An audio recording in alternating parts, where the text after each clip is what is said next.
My name is Leo and I'm a streamer. Broadcasting during the early hours of the morning has always been my differentiator because I love the silent vibe of the night and the loyal audience that accompanies me at that time. But one broadcast in particular made me rethink my entire career. It was a Tuesday and I was playing an indie horror game. It was the kind of thing that my audience loved.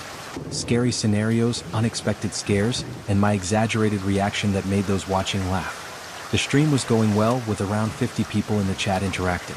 Everything was normal until it started.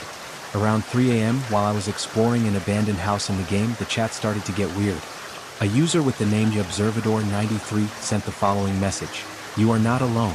I thought it was a joke or some kind of trolling. I laughed and even played around the room to look for any intruders. The chat loved it, but this same user continued, "Look out the window." My chair was positioned facing the monitor with a large window behind me. I had left the curtain open because I like street light coming in. When I looked at the camera, which was showing my own broadcast, I felt a chill. In the reflection of the window, there was something. There was a figure standing in the corner of my room. I swiveled the chair quickly, but the place was empty. I laughed, trying to sound confident, and joked into the microphone, "Congratulations, Observer, you managed to scare me." But the chat started to get restless. Several messages appeared at the same time. "Leo, there's something behind you. Man, this is no joke. Did anyone else see this?" I felt uncomfortable, but I continued playing, trying to ignore it. A few minutes later, as I walked through a dark hallway in the game, the light in my room flickered. Just the one in my room. I looked at the camera again, and this time the figure was clearer in the window's reflection. It was a tall, thin figure with its head tilted to the side. There was no face. I stopped playing and stood up, turning the camera to show that the room was empty. I tried to tell the chat that it was a technical problem, but the discomfort was already obvious in my voice. That's when the sound started. In the microphone, captured by the camera, I could hear slow, heavy footsteps, as if someone was walking around me. But I was alone. I turned off the game and told the chat that I would end the live. But before I could click the stop button, the sound of a low laugh, almost a whisper, came through my headphones. I looked at the chat and everyone was sending panicked messages. "Don't finish the live. Leo, it's happening now."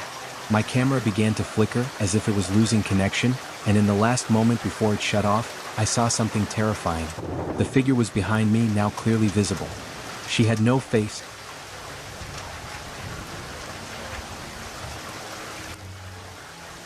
My name is Renat and I work as a highway police officer. The night shift never bothered me. Most drivers are asleep, traffic is calm, and the silence on the road even helps you get your head straight. But there is a road in my jurisdiction that I have always avoided. A long and deserted straight line, without lighting, known to many as the Endless Road. Old-timers from the corporation always told stories about that stretch. Unexplained accidents, drivers who disappeared, sightings of strange lights in the sky. I thought it was exaggeration, stories to scare newbies. But during one shift, I was called to investigate an abandoned car there, and I discovered that some legends have a grain of truth. It was around 2 a.m. when I received the call. A car had been seen stopped on the side of the road with its headlights on, but with no sign of a driver or passengers. It was a cold night with thick fog covering the road. I took my vehicle and went alone, as I was the only patrolman available in that area. When I arrived, I saw the car parked on the right side of the road. It was a black sedan with the doors closed and the headlights shining through the fog. I stopped behind him, turned on the gyroflex and got out of the car. "Highway patrol. Is there anyone there?" My voice echoed in the void. Silence. I illuminated the interior of the car with the flashlight. The driver's seat was empty, but there was something strange about it. The radio was on, emitting low static, and the back seat was covered in small handprints as if children had played there. As I was writing down the details for the report, I heard footsteps coming from the thicket beside the road. "This is the police. Show yourself now." I headed towards the sound, lighting the way with the flashlight. The fog was so thick that the light seemed to be absorbed by the air. When I got close to the thicket, I saw something that gave me goosebumps. A pair of footprints in the damp earth heading towards the road. I followed the footprints to the asphalt and stopped. They simply disappeared in the middle of the track. I went back to the car to check the trunk. It was unlocked. When I opened it, I smelled the strong smell of gasoline mixed with something sweet like flowers. Inside, there was only one thing: a doll with its face covered in stained fabric. That's when I heard the car's radio burst into static, followed by a low, distorted voice. "You shouldn't be here."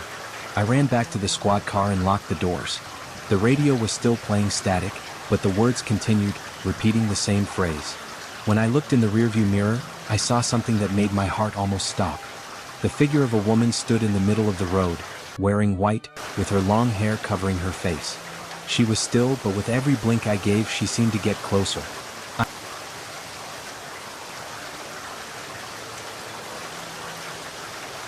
My name is Joao and I am a farmer. I live on an isolated property in the interior, where I grow corn and other grains.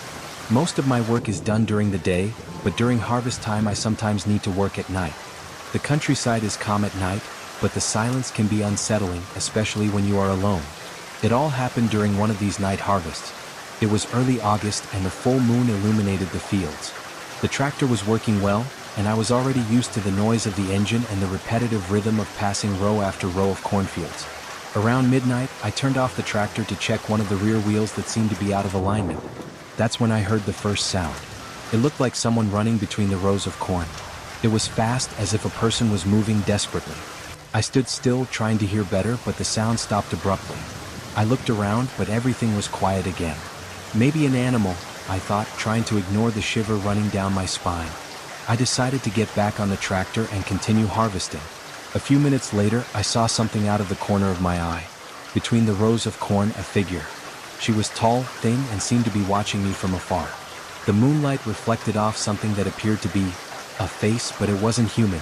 I blinked and the figure disappeared. I continued to work, but the feeling of being watched only increased.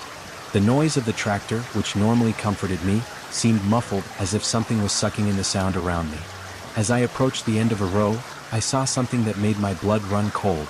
The rows of corn in front of me were crushed together, forming a path. It was as if something heavy had passed through there, and the trail continued towards the center of the field.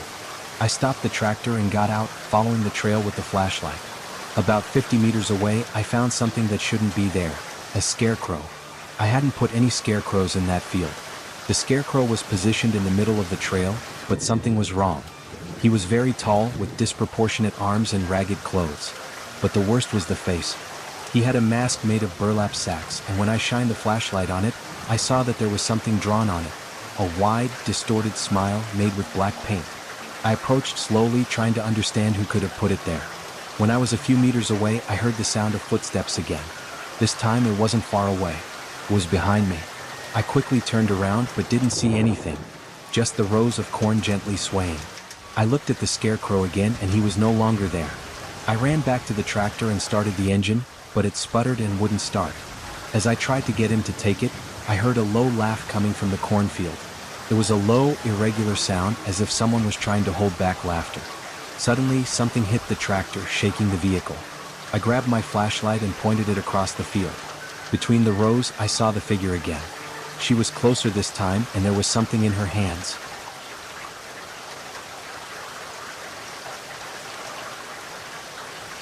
My name is Marcos, and I am a night watchman.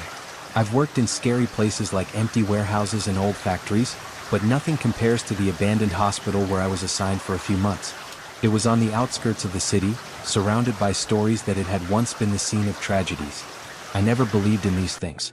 Work is work, I thought. My role was simple: guard the place to prevent invasions or vandalism. The hospital had been closed years ago, but the structure was still there: long hallways, abandoned operating rooms, and a psychiatric ward that everyone said was especially loaded. I worked from 10 p.m. to 6 a.m. At first it seemed like a smooth shift, but as the nights went by, things began to change. On the third night, I heard the first strange sound. I was in the security room monitoring the cameras when a sharp noise passed through the halls, the sound of a chair being dragged across the floor. I looked at the monitors but saw nothing. I grabbed my flashlight and decided to investigate. The sound seemed to come from the psychiatric ward, one of the darkest places in the hospital. The hallway was cold, even in summer, and the musty smell was suffocating. When I got there, I saw a wheelchair in the middle of the hallway. I was sure she wasn't there before. It was an old chair with rust on the wheels and torn up upholstery. The sound had stopped, and the place was plunged into silence. I walked over to the chair, pushed it back to the corner of the hallway, and returned to the security room. I tried to convince myself that it was the wind or maybe something displaced by the weather. But that same night, when I checked the cameras again, the chair was back in the middle of the hallway. Over the next week, the sounds began to intensify. Doors slammed on their own, footsteps echoed through the hallways, but every time I went to check, there was no one there. Once, I clearly heard the sound of voices as if several people were talking in the waiting room. When I entered, the silence was total. One night, while doing my rounds, I passed one of the operating rooms and saw something out of the corner of my eye. A figure in white, standing in the corner of the room.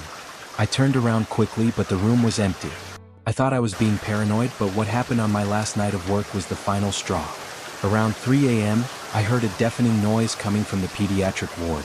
It was the sound of something heavy falling, followed by a deep echo that reverberated throughout the hospital. I took my flashlight and went there. The pediatric ward was one of the most disconcerting places in the hospital. Peeling walls still had children's paintings on them, and forgotten toys were scattered across the floor. When I got there, I saw that one of the hospital beds had been knocked over. She was in the middle of the hallway as if someone had pushed her hard. As I inspected the place, I heard quick footsteps behind me. I turned on the flashlight, but the hallway was empty. It was then that I heard the sound of a child laughing. Laughter echoed from one of the rooms, and my entire body froze. I gathered courage and entered. The room was dark, with antique furniture covered in sheets. But in the corner, there was a small children's chair rocking by itself, creaking in the silence. I took a step back, but before I could leave, I heard laughter again, this time from the hallway. I ran back to the security room and locked the door. When I looked at the monitors, I saw something that made me freeze. In the main hall, several figures were standing. They were shadows, motionless, but all facing the direction of the security room.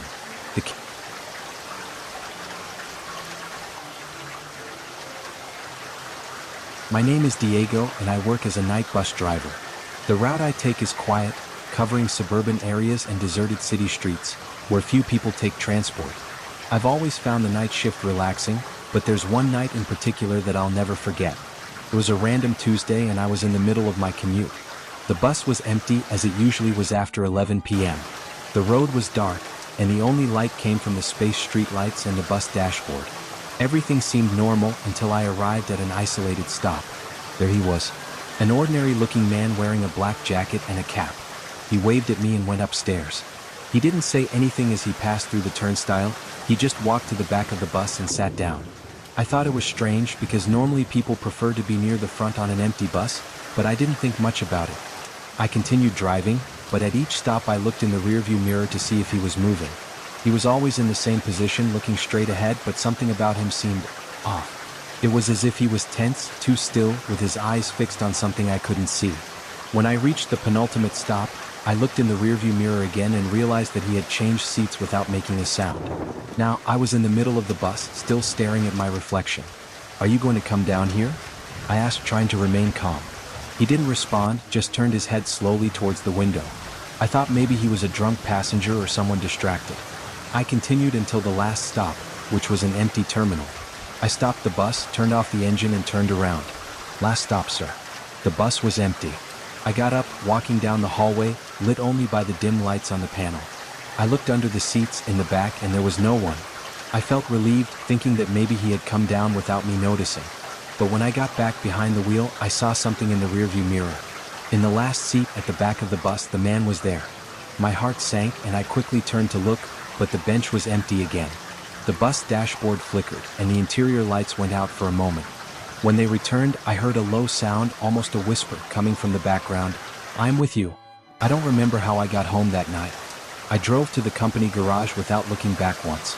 The next day, I asked to change shifts and I never drove at night again.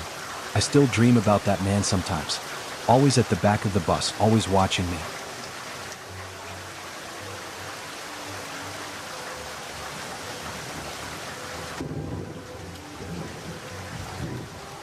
My name is Rafael, and I have been working as a night watchman in an industrial warehouse for 3 years.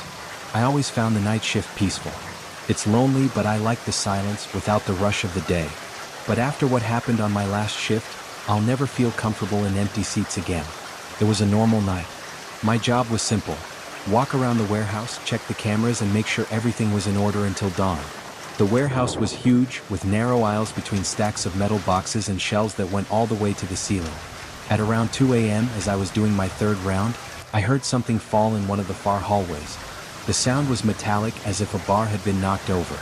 I took my flashlight and walked to aisle 9, the most isolated in the warehouse.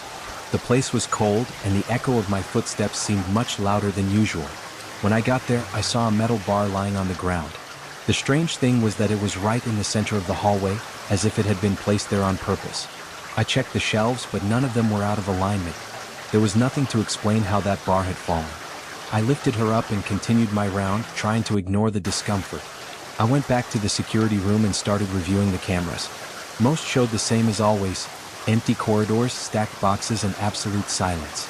But as I was reviewing the camera feed from Hall 9, I saw something that gave me pause. There was a shadow at the end of the corridor. She was tall and seemed motionless, but the camera wasn't picking up anyone there before I left. The shadow was simply there, still. I thought about going back to check, but the idea chilled me. Instead, I continued watching the recording. A few minutes later, the shadow began to move, slowly, as if it were walking towards the camera. Suddenly, the monitor went black. The security room fell silent, and the air seemed to grow heavier. On instinct, I got up and closed the room door, locking it with the key. I picked up the radio to call the supervisor, but all I could hear was static. It was then that I heard footsteps. They were outside the room, slow and rhythmic, as if someone was deliberately letting me know they were there. The lights in the room started to flicker, and the camera monitor started working again. The image showed the security room, but the angle was impossible. The camera was outside looking at me. My body was frozen. I knew there were no cameras in that place. Before I could react, I heard a low sound, almost a whisper, coming from the door. "Do you see me now?" I ran to the warehouse exit, leaving everything behind.